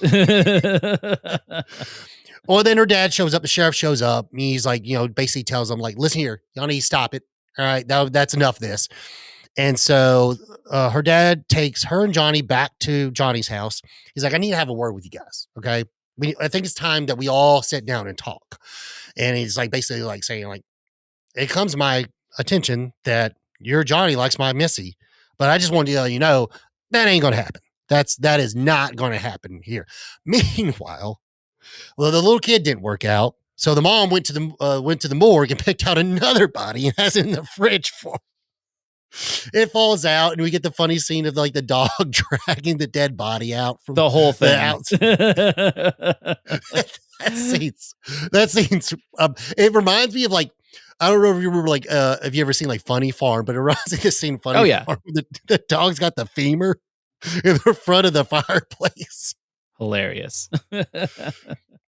But yeah, so the conversation doesn't go well, and he's basically saying, "All you care about the fact is I'm a zombie. That like that shouldn't matter. I that shouldn't matter if I should see Missy or whatever." And it's like you said, it's just, okay. Well, that it doesn't. It should matter about the person, not the or around whatever you insert X, Y, and Z here. It should be Right. the man or the woman, like the actual true their identity, their person. That should be what should be good enough for your daughter or good enough for you for your daughter, whatever it might be. And he just gets tired of his back talking, just like knocks him out, and we get another funny dream sequence where he ends up eating Chuck. And this was one of my favorite scenes when I was little because I love the scene where like he eats him and then he pulls away and it's just that comical skeleton in in the chair with just a head bobbing up and down. It's great. Yeah, so he goes to finish off Chuck after he's basically eaten his entire body. Um and that is when he then sees Missy. So now he's got this conflict where he's like starting to have these feelings where like it's almost like eating with also like sexual desire being like together at the same thing, like kind of like over like kind of interlocking, where like he really wants to be with Missy, and then and it's funny, like she's like, I really want you to eat me, and he's like, oh, I really want to eat you, and stuff like that. It's funny when we like seeing like some like a little bit of like sexual humor in here, um, but he ends up waking up from it, and it's his mom and dad are circling around him.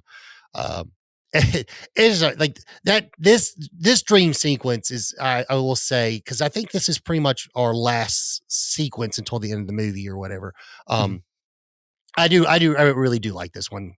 No, it's great. And again, like the sweetness of it. They're just two really likable performers. And I think the other thing to be said as well is that this movie is very brisk. It's under, barely over an hour and a half, I think, and it moves quickly. It doesn't feel sluggish.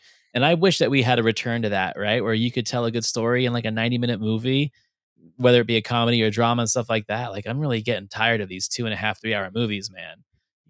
Oh, I agree. I'm glad you said that. Especially if you're a comedy. Like you have no business being over 2 hours if you're a comedy. Cause I think it's counterintuitive the fact that like you're going to stretch out jokes. That's not how they work. They're supposed to be either rapid fire or have like a setup and delivery. And that's what this movie is. It's all setup and delivery, setup and delivery. And before you know it, your time is up and you had a good time. 100%, man. I agree with you. Like this movie is it's got great pacing. I mean, Yeah. you get joke, joke, joke, joke, and it never stops. It never really slows down. Yes, it slows down from the sentimental scenes, but you don't care because it's the message is coming through. Um, this movie is like, I will say, like as far as like comedy goes, I mean, it is a great blueprint on making a comedy 100% because I mean I don't like I mean I'm sure if you did a time marker, I mean I'd say like there's got to be a joke every 6 to 8 minutes, has to be, because it is.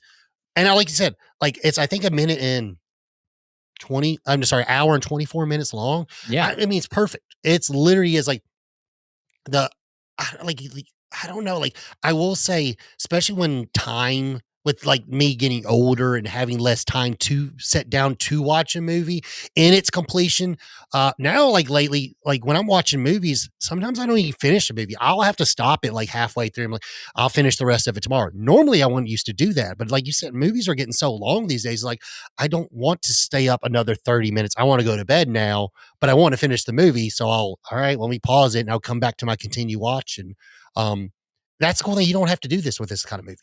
It's one of the ways I actually have been grading movies lately on Letterboxd or when I'm in discussion is I've taken the old, investment terminology, the return of investment, the ROI. Did I get the entertainment value that reflects the amount of time and energy I invested into the movie to actually sit all the way through it from start to finish, not pause it, not finish it the next day? That actually weighs a lot more in my rating scale now than how good the movie looked or how good the performances are. Like there are some directors that I will sit through their 4 hour movie and appreciate it, but that's a special occasion.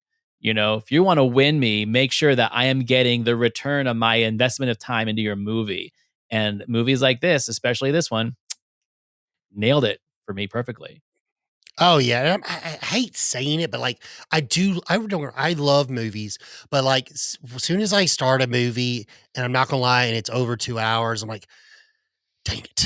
You know what I mean? Yeah. Like I mean, Yeah. it's it's not. It's just more of the fact of like if I'm going to a theater and seeing it, I'm fine with that because I've already designated that's my night is going to the theater. But when I'm at home, it's for me to sit there and like, oh crap, this movie's 2 hours and 35 minutes. Shit. Okay. Mhm. Well, this is gonna be a two-parter, maybe a three-parter, depends on uh and that's another thing is like, I will say when making a movie, and this is a true thing. Like, I mean, these are this like when I'm not the only person who agrees with this. Like, stopping a movie and coming back to it. I will say if when you make a movie, if you're not thinking about that, and if your story's not compelling enough to make you be completely okay with stopping the movie, not finishing it, I feel like that's something that you definitely have to look into because you shouldn't feel like that's okay to do when you're watching a movie personally. I agree. You I don't know. That's a debatable topic with people who love movies, and it's also like the mood. But this kind of movie, I could watch anytime, right? I know if it's like 80 to 90 minutes, I will invest that. Even if it's not a great movie, I will still put in that amount of time because, if I'm sitting down to watch a movie, I know I'm at least investing 90 minutes, at least. If you get it done in that amount of time, you just won me over, essentially. Exactly. I agree. But yeah, so back to the movie. We got Johnny heads to Missy's house, and he's going to end up trying to take her to prom anyway, even though against her dad's wishes. But while he's seeing Missy, his body is starting to decay more. He's starting to lose some of his muscles. He almost falls out of the window, and she ends up pulling him in. Um, and they start making out, and he can't fight the urge back enough to not bite her, and he gets too hot and heavy. He ends up biting her, which she handles because she's like, "It's okay." So she's like, "It's okay, it's okay." I'm not gonna let you bite me, but it's okay that you accidentally bit me. You know what I mean? Mhm. Because now she's at that point where like she really does care for Johnny. I mean, it is like she wants to be with Johnny. But unfortunately, dad's just not going to let her do that. So Eddie shows up and helps Johnny. Basically, he ends up getting down from the window, and Eddie's like, "I got a great idea. You know how you want to go to prom? How about this? How about you go and you eat Chuck?" And he's like, "What? What are you talking about?" He's like, "No, no, it's perfect. You eat Chuck, and then you steal his tux, and then you can take her to prom, and you'll be full, and you won't even have to worry about eating Missy because you'll be full of Chuck." And that's the point where it's like, you know, yes, that could happen, but Johnny as our character, he's like, I'm not going to do that because that's not the right thing to do. I might not like Chuck, but there's nothing wrong with Chuck personally. Like I shouldn't end his life just so I can get a Go to heads the up, prom, right? go to the prom and be with Missy. Like I shouldn't take a life just to be able to do that. Now, if a life has been taken, I can feast on it, whatever, but I'm not going to take a life just to do that. Um, but now Dr. Benson pulls up. Uh, sorry, Dr. Bronson. Dr. Bronson pulls up and he's like, Johnny, get in the car. I'm going to save your life. And he's like, oh, this is great. Perfect timing. Well, what we really don't know is he did find a cure, but his assistant has convinced him into, well, how about this? Instead of giving it to Johnny, how about we take all of Johnny's body and we can turn it into a large quantity of it and sell it on the market as Like plastics. rejuvenation. Yeah. Yeah, plastic surgery without the surgery. Essentially, it's the substance. Yeah, exactly, exactly. Um, and he ends up bringing him back, and this scene's just great. Where he's just like, he's like, I just need to take a little bit off you. Well, how much do you need to take off, doctor? He's like, about 40 pounds. 40 pounds. Okay, 30. Jeez. Good stuff. Yeah, that actor he has great delivery on it. Like, I mean, the only thing that off the top of my head that comes to mind is like I remember he has that small little part in Christmas with the Cranks, Yeah. where he's Santa Claus. But it's funny because like when I remember watching that movie, I'm like, I know that guy. Like Yeah. it's almost like relevant, like when you watch it, you're supposed to be like, I think I know who that person is. It's almost weird, like how they picked him for that role. It's like because the whole movie, you're like, even when he's in the beginning of the movie with like the umbrella, it's like I know that guy. Where do I know that guy from? I think the most recognizable in my mind is my cousin Vinny. As the ladies and gentlemen of the jury. Great in that too. Well, that reminds me. I'm glad you said that because I need to play that for Becca. Like, I played Becca Thelma Louise the other day, as our like a little like date night movie or whatever, and she really liked it. It's funny, like I don't know if you run into this, so like you probably might agree with me, but like it's weird how we grew up. Me and you grew up with movies that everyone talked about, and Right. now nobody's talking about them. Nobody but us, like nobody but other podcasters. That's 100% true, right? Well, and I Yeah, I don't know if it is kind of like if there's a stigma for movies that were like made before the 2000s that, oh, looking back at it now, it's so cheesy. Like Ghost. Like Ghost is playing at a theater down the street from me. I'm like, I want to go see that. I love I Ghost. know Love it. there is a 90s cheesiness to it, and I don't care because I'm immersed in it. But try showing that to like a newer generation, they're like, "Oh, that was kind of lame and cheesy." And it's just like you guys are just tuned into something different than we were. Like we can appreciate so much more than what is presented to us in entertainment. And again, I think that like, I'd say late millennials to these Gen Zers, their attention span is so much shorter than ours because they are in the world of social media and brain rot, quick videos and, you know, quick, what's it called? Instant gratification of entertainment that they don't have the attention span to sit and watch something or appreciate something. All they want to do is criticize it and dissect it, and then you're like, Yeah. you're not letting the movie do what it was supposed to do anymore. Like I dated a girl for a while. She was like 10 years younger than me at the time. Uh, this would have been like early 2010s. If a movie wasn't in color or if it wasn't in widescreen, like if it was a 4:3 VHS or Mm, on TV, she wouldn't even watch it because it wasn't worth her time. mm. I'm like, you don't know what you're missing, you know? I feel there's a lot of that out there. Yeah, and it's crazy because like for example, like a movie like City Slickers Yeah. is an incredible movie. Try to get anyone to watch City Slickers this day, but the thing is, if they actually sat down and watched it, even though like I'm not into the concept at all. They won't be into the concept because we're so far past that with our Right. modern technology and stuff like that. But if they watch the movie, it's a really good story. Yeah. And it's beautifully shot, extremely well shot. I even like I mean, another movie like, we reviewed on our channel, but like Smokey and the Bandit. Smokey and the Bandit is a fantastic film. But the thing is trying to have someone watch a movie like Smokey and the Bandit. They're like that's used to watching Fast and the Furious. They're not going to enjoy it. But if they, well, they're going to at least think that, oh, this movie's too old. I'm not going to care about it. Or oh, this movie's full of rednecks. I don't care about that. It's like, no, Right. no, no, no. Watch the movie, watch the character development, watch the characters because you fall in love with the characters and then the story itself is fun. You know what I mean? It's crazy. Like it is weird because like that was one thing I was talking to, like I said, like Thelma and Louise. I mean, like I was talking to Beck about like this movie when I was 5 years old.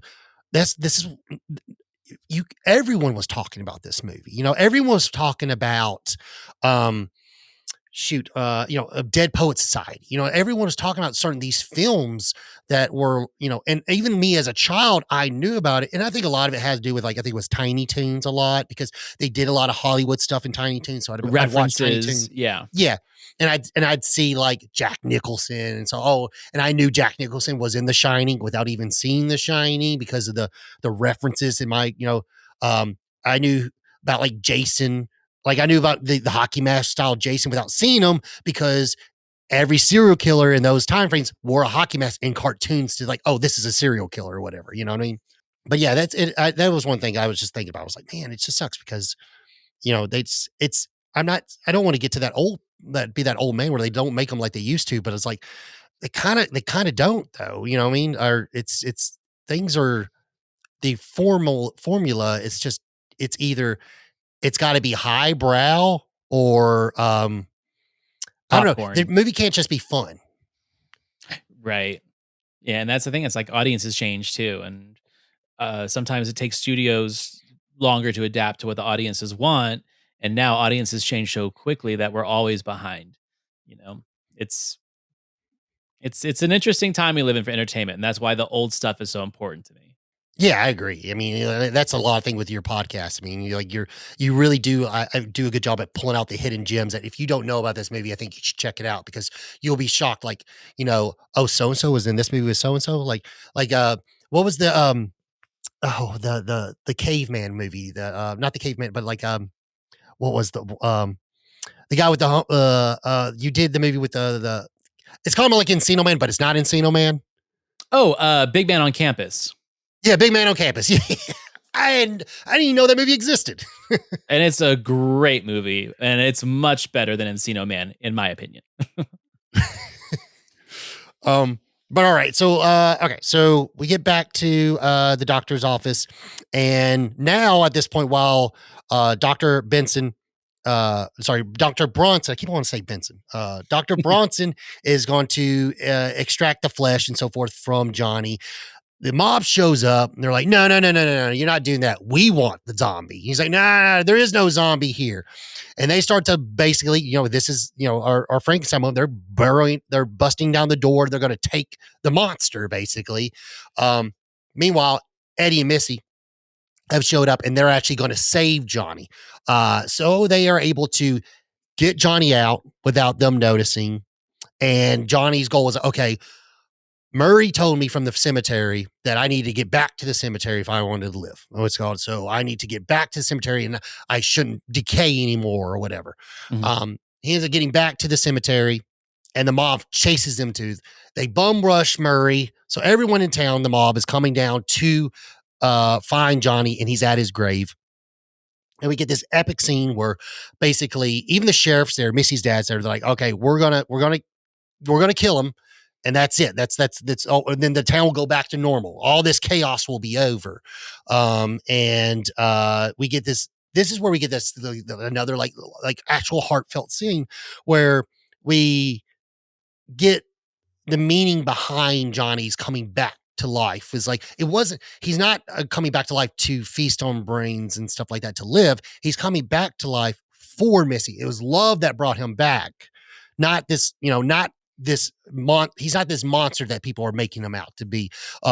Which is that realization like, okay, maybe we prejudged you a little bit, which is what we were getting to this whole climax of the movie and the message of the movie is like this is our big epic scene. Yeah, no, and it's a great way to end the movie, or at least end this part of the movie. And I do feel like this could be a thing where, like, if there was test audiences of like, how do we want this movie to end? Because you could see this movie ending like on an ambiguous note. You could also see it end on a dark note. And by giving it the ending that they actually gave, I feel like you did satisfy people who, like the old fashioned Frankenstein story of what it means, but doesn't want anything that dark, but also the romantic side that it could be, the enlightening side, which, if you want to finish the description of the movie, you'll get what I'm talking about. Yeah, so like we get to the end where basically we get this scene where everyone has their change of heart and they've agreed to have Johnny be with Missy and to go to prom together. That is one last dying wish because that's pretty much all he's got left is this one last wish. Because he's unfortunately he's just going to pass away because he's not going to eat anybody anymore. He's not going to eat any more flesh or whatever you want to call it. And we get this lovely scene of them back at the school. They're dancing, and unfortunately, he just starts to decay and he goes away. And this leads us into another thing that you're not going to see in movies anytime soon. And this concept of like, is he going to like a heaven or something like that where he gets to pearly gates? There's people sitting in almost like a church pew and stuff like that. And he goes to a big giant person, in all white with a big old book that explains to him basically, um, you were supposed to be here 4 days ago or whatever, but as they understand, they look at the giant book, the book of life or whatever you might be, they find out like he has been taken at the wrong time. He ended up Prematurely. prematurely. Yes, he ended up basically his life ended when it wasn't supposed to. And apparently sometimes this happens and they give you a second chance to see if you're worthy of having your life again. Which is funny because he gets straight up defensive. He's like, listen here, I didn't kill Chuck. I just want you to know I didn't kill Chuck. But yeah, we get this great scene. I mean, I don't. I really like the scene. We're like, okay, well, we made a mistake, but now you're supposed to go where you're going to go where you're supposed to be, and it cuts back to now he is in the convenience store right before the robbery happens, and we get this nice little scene where he still gets shot, but instead of getting like actually punctured by the bullet, his locket necklace ends up saving it, saving his life basically. And we get this great little scene with him and Missy, and she sees the locket, she sees the little pictures inside and stuff like that, and she sees like, oh shit, like you like me, you know what I mean? And that's when he's got the moment. He's like, I've always liked you, you know what I mean? Ever since like first grade and so forth. And we get a great little scene where like, they go to the prom together, and the narrator shouldn't, he tells, that, we get the narrator of the, like, the story's over, a happy ending and so forth like that. I don't know. I'm not gonna lie. I think this ending's just precious in my personal opinion. No, it's great. And like I said, it reminds me of like the happier endings like in the movie Angus. It's like there is, let's say, an ambiguity, but it's an optimistic one, right? Like we don't need to see the happily ever after. We just know that he got what I'm not even gonna say wanted, he got what he deserved because he put into it, and whether or not it lasts, that's not the point. The point is that like he did get to where he wanted to be. It's not the Last American Virgin ending, and it's not the Pretty in Pink ending, right? This is something very, very different, and it's not meant to make anyone frustrated. It is just a nice closure. Like, there's nothing wrong with giving closure to a film. We don't have to have the what if. I like a good what if movie as much as the next person, but I'd much rather have a do over and the person gets what they wanted and deserves movie. I'm one of those kind of people. Yeah, I do like that. I mean, I will say, um, it's funny too. The reason why I was just thinking this just made me think of it, but like I do like happy endings. Like that was, I'm not gonna lie, that's when like I really hate the ending of Pretty in Pink. I Me really too. do Me really too. hate it. And then he makes up for it for some kind of wonderful because it is Pretty in Pink, but when it's the ending you want, you know what I mean? Right. But unfortunately, personally, I feel like the story of Some Kind of Wonderful doesn't flow as well as Pretty in Pink. It sucks that I couldn't just have my cake and eat it too, and just give me the ending I want in Pretty in Pink. You know what I mean? Yeah. So I don't know. I don't like depressing endings. I like happy endings. Like I like in the end of Cujo, and I like the movie version where the boy doesn't die. You know what I mean? Like the book is like, I was heartbroken when I read the book and found out the boy died. I was like, oh my God, I would so much rather watch the Watch movie. the movie. Yeah. Jesus. Yeah. But yeah, you're right. I mean, I do like happy endings, and like I'm like, it doesn't have to be a fairy tale ending, but No. I like things to end on a like sweet note. Uh what ifs it, I do like what ifs, like one of my favorite what ifs is it's kind of like Total Recall. You end the movie and you're like, is this really happening, or is he in the simulation? Is this Right. his simulation that he signed up for, or is this actually what happened? I do like that. Like with my sci-fi's, that's fun. Yeah. When it comes to romantic Inception, that works for me yes, too. Yeah. Yeah. 100%. yeah, exactly. I do like it there, but when it comes to my rom-coms and stuff like that, because I love a good rom-com, I like the happy endings. Right. Life's hard enough, if I'm going to go to a movie, like specifically a comedy or romantic comedy, make me feel good. God damn it. Like Yeah, I don't want to have like, oh, they're going to be better humans because they broke up. It's like, no. that's I life. don't need I a don't, blue Valentine. I don't want a blue right. Valentine. Give me a Thelma and Louise ending though. That's good. Like, right? It's like, oh yeah, Oh, life yeah. life is hard, and they're going down together. Like, yeah, I'll Thelma and Louise with you, baby. That's cool for me.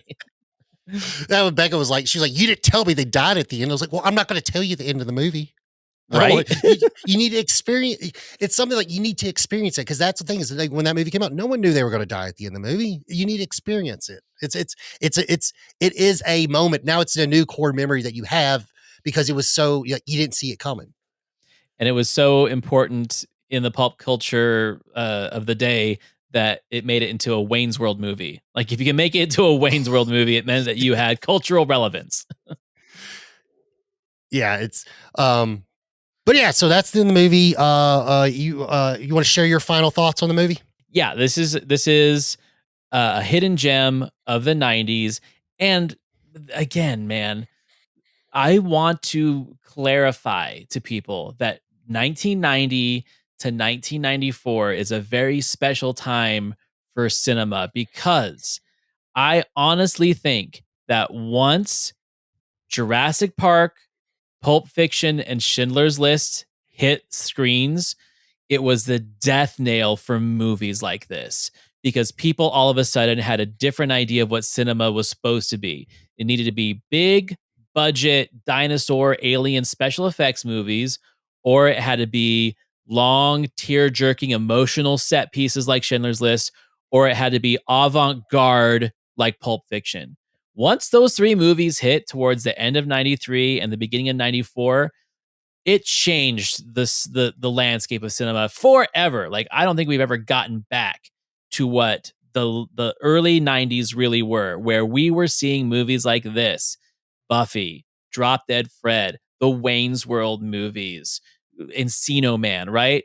Dumb comedies that weren't trying to be dumb, they were just there for a certain audience. And then after that, you would see movies intentionally trying to dumb themselves down because that's what they thought we wanted. It wasn't. Like, they have their places in cinema history, but man, this is an era where I think we saw some really great stuff that just got way overlooked and overshadowed by the rest of the '90s, and we haven't really gotten back there.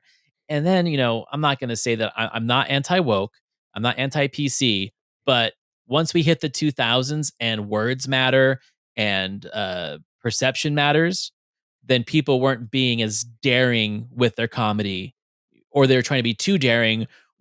Let's say the Hangover movies, right?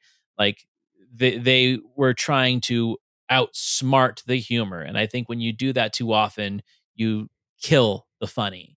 And so that's why I always say, go back to this very special time, like 1990 to '94. Man, there's some really great stuff in there that just got way overlooked. That's a good point, and you bring it up. Like we don't get movies that are like the the bullet points are dumb, but the movie's not dumb. Yeah, It's just the topic of the film might be ridiculous and dumb, but the movie's not played that way. right. And that was the one thing I like I you don't get anymore. And like you said, or they double down on the dumb where the concept is dumb and everyone in the movie is playing dumb. That's that the like I said, you can't double down on it. But the concept of having something that's so outlandish and ridiculous, but the message in the movie, like and like I say Encino Man because just it's fresh on my mind, and we did not too long ago. The message of Encino Man is be yourself. Stop trying to Yeah, be what you think is popular and what people want you to be. Be yourself, and friends and good things will follow with you just being yourself. That's a great message to have for a movie with the concept of a caveman that's frozen coming back to life. You know what I mean? yeah. Like the nutshell of it sounds dumb, but the actual message in the film itself is not dumb. But yeah, like I think you said it perfectly. Like, yeah, it's people. We don't get those movies more because I just feel like there's too much in this day and age where anyone can be a critic and anyone can make a post and anyone could deter someone from seeing something just by a couple of words versus back in the day you watched a 30-minute special on Saturday mornings or you might have read a review in the paper, you know what I mean, pre-internet, you know what I'm saying, like Right. people when it comes to movies have a lot more control than they think they do. And I think it's really affecting cinema. Like, I have a good example was like Nosferatu. I saw it a little late. Saw it like 3 weeks after it came out. I just didn't have the time, and it would be in the holidays and stuff like that, and family. I finally got and seeing it, but the thing is, before I saw it, the movie I saw was not the movie. Either A, someone on TikTok was saying X, Y, and Z about it, and I see the movie, I'm like, well, none of that was in it. So what the hell are you talking about?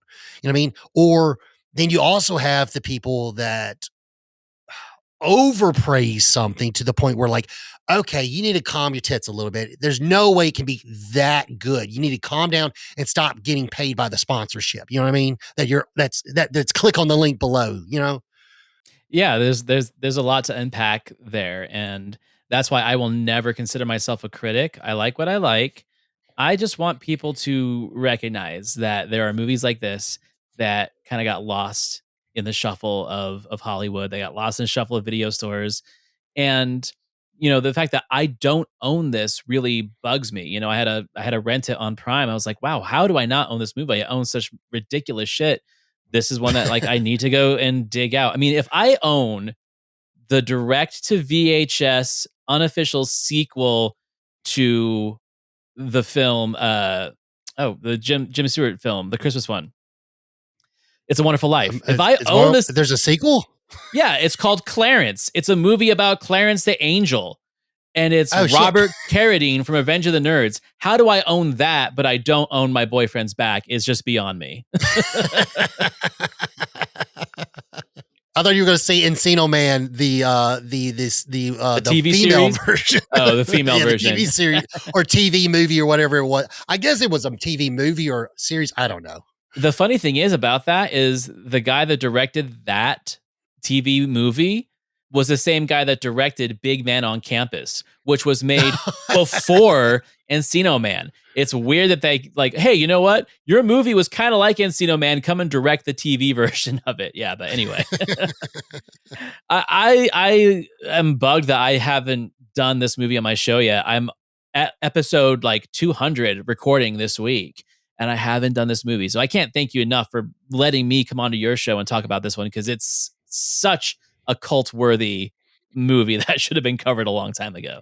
Well, I'm glad you came on. I mean, this movie's great. I mean, my 2 cents, if you're listening to it or watching this and you haven't seen the movie, do yourself a treat. I mean, really watch the movie, because I would say this review does not give it justice. You really have to experience it. It is a wonderful romantic comedy.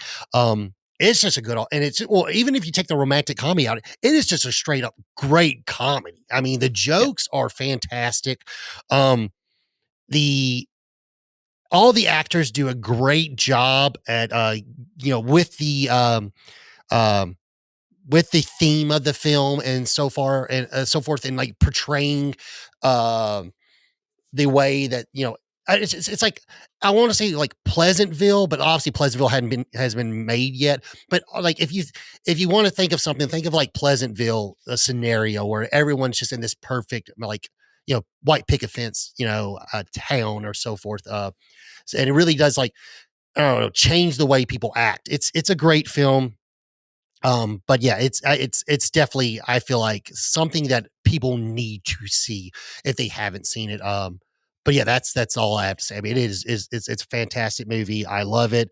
Uh, God, I say it, like, I watched this ever since I was 5 years old with my sister. It's a great film.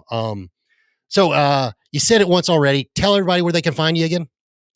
All right. So my two shows are the Cult Worthy Cinema Podcast and Back to the Balcony. Cult Worthy is essentially, hey, if you like Video Villa, you like mine. Like, we really talk about obscure films, horror films, hidden gems of the 70s, 80s, 90s, and so on.